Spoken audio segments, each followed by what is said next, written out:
Hello मेरे प्यारे बच्चों, आप सभी का स्वागत है एसएस कोचिंग क्लासेस में। मैं राम सिंह। आज हम आपके लिए लेके आए हैं बहुत महत्वपूर्ण सेंट्रल आइडिया, जिसका नाम है ए थिंग ऑफ ब्यूटी, यानी सुंदरता की चीज। एक सुंदरता वास्तव में वस्तुओं की जो सुंदरता है, किसी भी चीज की जो सुंदरता है, वो हमारे लिए बहुत मायने रखती है। ये हमें बहुत आनंद देती है और ये कहीं ना कहीं हमारे जीवन को भी बदल देती है। तो उसी पर हमारे जो यहाँ पर कवि हैं, जिनका नाम है जॉन कीट्स, उन्होंने बताया है। तो आज की जो हमारी बेटा सेंट्रल आइडिया है, क्या है मेरे बच्चे? सेंट्रल आइडिया है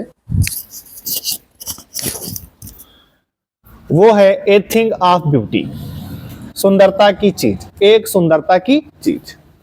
ये क्या लिखना है पहले देखिए कि दिस पोयम, ये लाइन सब में कंपलसरी लिखना रहता है कि this poem a thing of beauty composed bye John Keats. ये जॉन कीट्स के द्वारा लिखी गई एक बहुत ही सुंदर कविता है।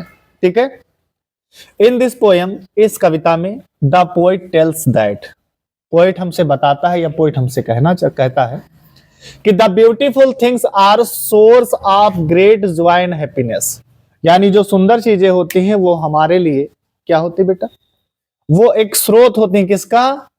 एक अच्छे आनंद का और खुशी का क्या होते हैं? एक सोर्स होते हैं। कौन? अच्छी ब्यूटीफुल थिंग्स। ठीक है। क्या होती है? ब्यूटीफुल थिंग्स क्या होती हैं हमारे लिए? ये महान आनंद और हैप्पीनेस का बेटा क्या होते हैं? स्रोत होती है। ठीक है। यही लाइन यहां पे लिखी गई है कि the beautiful things are source of great joy and happiness. Clear है बेटा? चलिए, कह रहा है कि things of beauty never ends, यानी जो थिंग्स ऑफ ब्यूटी है वो बेटा कभी भी समाप्त नहीं होती है। तो देयरफॉर, इसलिए ब्यूटीफुल थिंग्स आर वर्थ ट्रेजिंग, इसलिए जो हमारी सुंदर चीजें होती हैं, जो सुंदरता वाली चीजें होती हैं, उनको हमें संजो कर रखना चाहिए। वर्थ ट्रेजिंग मतलब संजो के हमें रखना चाहिए। ठीक है। फिर है कि with the passing of time the sweet recollection of beauty become more joyful.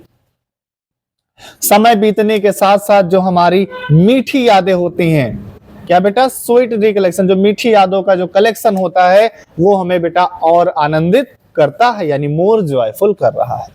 लिखा है क्रिएशन ऑफ गॉड, यानी भगवान के द्वारा बनाया गया, यानी भगवान का जो संरचना है, भगवान के द्वारा जो रचना की गई है, प्रोवाइड्स एनर्जी एंड हैप्पीनेस, वो हमें क्या देती है? ऊर्जा देती है और हमें बेटा क्या देती है? खुशी देती है। ठीक है। फिर लिखा है कि things around us make us feel happy, यानी जो हमारे आसपास की चीजें हैं वो हमें बेटा क्या करती हैं? खुश रखती हैं, हमें वो खुशी मनाती है। ठीक है। फिर कह रहा है कि it has ability to transform life, और ये जो हमारी सुंदर चीजें हमारे आसपास होती हैं ये क्या करती हैं? हमारे जीवन को ट्रांसफॉर्म कर सकती हैं, यानी हमारे जीवन को बदलने की क्षमता रखती हैं। तो यहीं पर कवि ने लिखा है कि भैया कि it has ability to transform life, it can be found everywhere. और बेटा ये जो सुंदरता है, चीजों की सुंदरता है, थिंग्स ऑफ ब्यूटी, ये हमें हर जगह पर देखने को मिलेगी। तो यहाँ पर बहुत ही अच्छे शब्दों में बताया है लेखक, हमारे जो कवि हैं, उन्होंने बताने की कोशिश किया है कि एक जो सुंदर चीज है वो हमारे जीवन को क्या कर सकती है? बदल सकती है। आजकल लोग देखो भैया, शादी ब्याह करते हैं तो उसमें भी क्या देखते हैं? सुंदरता ही तो देखते हैं। Real life not a real. चलिए, ठीक है बेटा। तो आज की क्लास को यहीं पे समाप्त करते हैं, मिलते हैं नेक्स्ट क्लास में। तब तक के लिए जय हिंद।